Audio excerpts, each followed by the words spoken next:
اللهم صل وسلم وبارك على سيدنا محمد وعلى آله وأصحابه أجمعين. اللهم ارحم أمواتنا وأموات المسلمين، وارحم أمي واغفر لها وسامحها واسكنها في سيح جناته. صباح الخير على أهل الخير، يا رب تكونوا بخير. وحشتوني من الفيديو اللي فات. النهاردة فيديو جديد بقى، زي ما قلت لكم الفيديو اللي فات هنبتدي نخزن حاجة حاجة عشان رمضان. اتفقنا بقى ان احنا كل مرة هننزل السوق هنجيب حاجة ونركنها على جنب. هنشتري بقى كيس مكرونة ونركنه على جنب، ازازة زيت ونركنها على جنب، لحد ما يجي ان شاء الله علينا رمضان. هتلاقي بيتك مليان بالخير ومستعدية، والدنيا مش متكربسة عليكي، وعندك حاجتك كلها، ومش خانقة جوزك بالمصاريف واحنا عاوزين وعاوزين وعاوزين.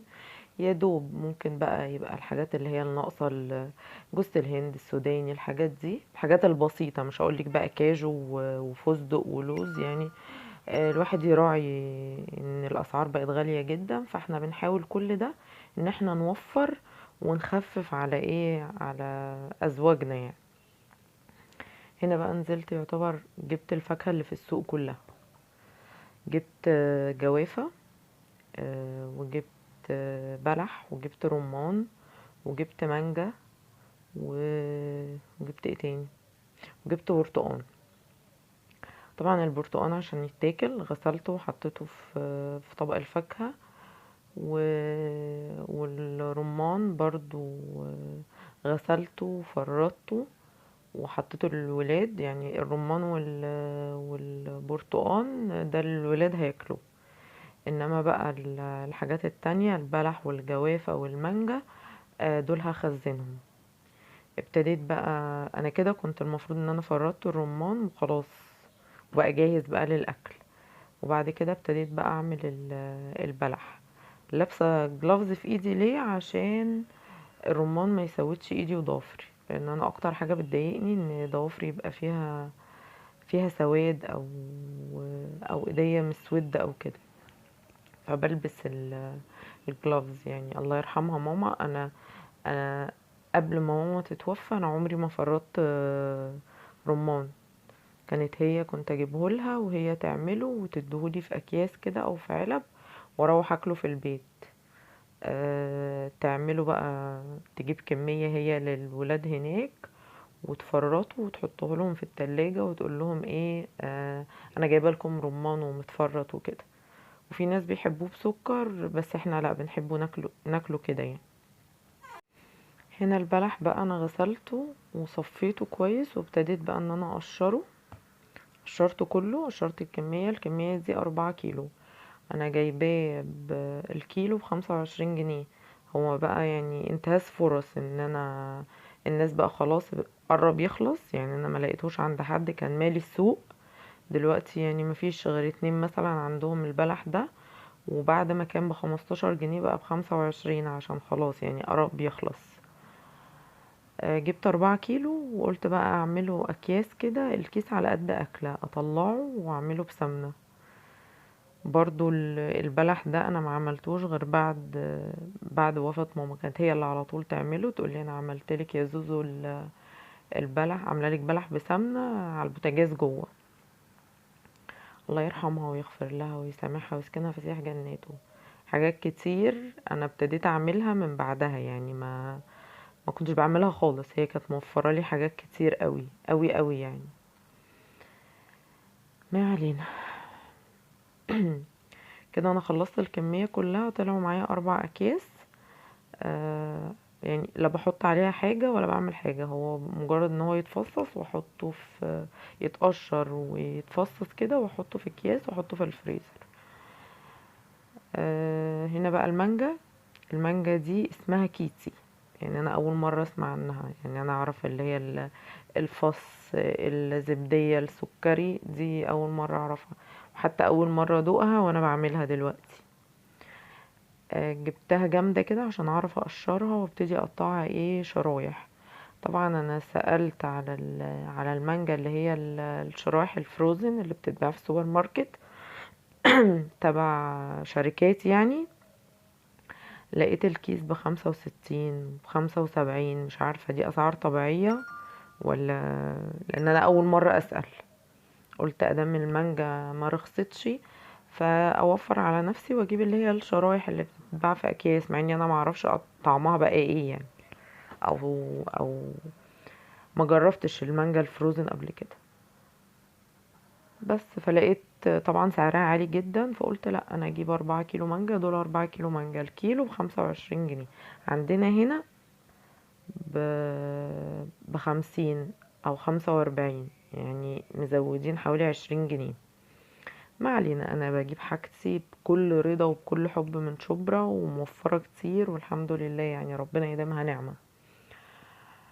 هنا بقى قطعت كل واحدة، ابتديت بقى شلت القشر وابتديت افصل المانجا عن البذر، واقطعها شرايح كده، وهجيب اكياس وافضي كل منجاية في كيس، بحيث ان هي تبقى ايه يعني يتعمل بيها مرة عصير. هنحاول ننوع بقى في العصاير، عشان ايه في رمضان ما يزهقوش وكده، مرة بلح، مرة مانجا، مرة جوافة كده يعني. والفاكهة ما شاء الله ما شاء الله ربنا يديمها نعمة كتيرة في السوق، ويعني بتقولك تعالي خزنيني. فنحاول ننتهزها فرصة ان انا كل مرة كده اجيب حاجة واوفر على نفسي مجهود وفلوس. هنا بقى هفضي كله، شايفين ما شاء الله فيها لحم كتير يعني.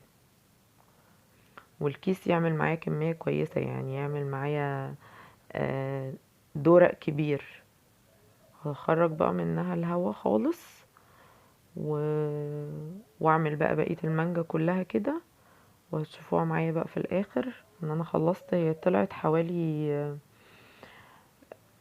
مش عارف دول كام كيس، 5 اكياس، لان هما 5 مانجات. يعني شوفي 5 مرات، انا لو اشتريت كيس واحد ب65 جنيه او ب60 جنيه هيعمل معايا مرة. يعني الكمية دي كلها ب100 جنيه. توفير ولا مش توفير؟ توفير طبعا. خش بقى على اللي بعده. جبت دول كانوا 2 كيلو جوافة. انا ما كترتش في الجوافة لان الجوافة في السوق يعني كتيرة. هجيب تاني، يعني كل مرة كده هجيب حبة بصراحة، يعني ما قدرتش اشيل كتير. يعني انا بعد اللي انا عملته في نفسي ده، دراعاتي من الشيل وجعيني جدا. فيعني مش هحاول اكتر على نفسي عشان ايه ما يبقاش الموضوع مجهد شوية. هنا بقى جبت الجوافة وغسلتها كويس.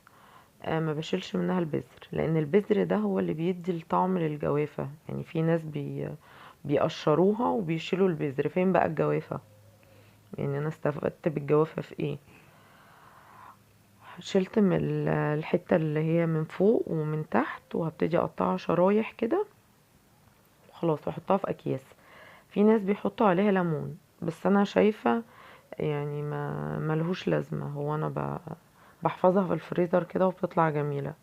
وما باجي بقى اعصرها بحط عليها لبن، وبحط عليها كريم شانتيه، وبحط عليها لبن بودر. بديها حاجات تغذي الولاد، يعني مش بعملها كده لوحدها. بيبقى طعمها تحفة بصراحة. تاني يوم من نجي من شبرا يعني بيبقى متعب شوية، لان انا ببتدي اجهز حاجات كتير، واشوف البيت واشوف اللي ورايا والولاد والكلام ده. فاليوم ده بيبقى مرهق بالنسبة لي، بس لازم اخلص حاجات كتير وانجز حاجات كتير. لازم الحاجة اللي انا جايباها من السوق اخلصها. الحاجات اللي عاوزة تتحط في الفريزر تتحط. في مثلا فراخ عاوزة تتغسل انضفها واغسلها. لازم انجز في اليوم ده. يعني انا ما عملتش الفاكهة في اليوم لوحده، لا انا عملت حاجات تانية.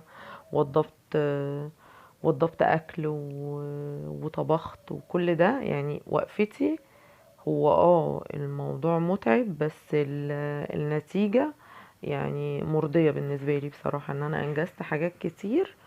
وبعد كده تاني يوم ببقى مريحة، وتالت يوم ببقى مريحة. بحاول بقى ايه اشوف الولاد مذاكرتهم، ابني الصغير كده يعني.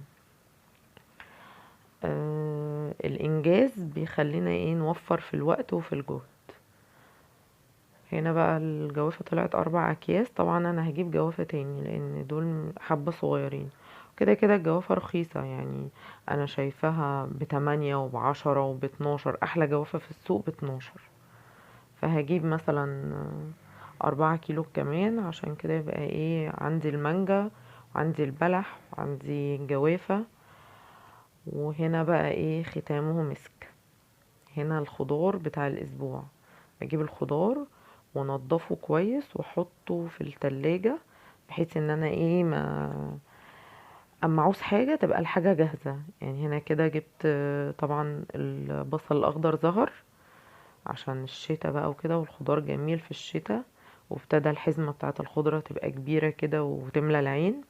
هنا نضفت الخضار البصل، ونضفت الخضرة دي بقى استخدمها في السلطة، وعملت بيها البصارة والجرجير بنحبه جنب الاكل. وجبت حزمتين نعناع وفرطتهم وغسلتهم وصفيتهم. وباي باي.